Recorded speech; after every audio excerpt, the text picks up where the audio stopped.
Welcome back dear students. हमारा typing test जारी है। इस वक्त मैं स्टूडेंट को दावत दूंगा मुबीन अहमद वल्द बदर मुनीर। मुबीन बेटा आप रेडी हैं तो आ जाएं, शाबाश। टॉप रो का टेस्ट है आपका।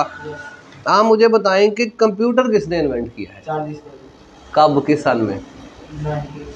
नहीं 90 नहीं, 1820। चले आ जाए, शाबाश।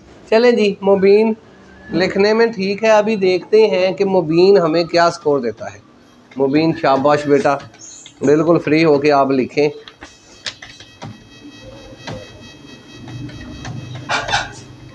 फिर हम देखेंगे कि आप कितना स्कोर हासिल कर सके हैं यहाँ इस टेस्ट पे।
ये थोड़ा कैमरा ना मुबीन के हाथों को भी दिखाएं।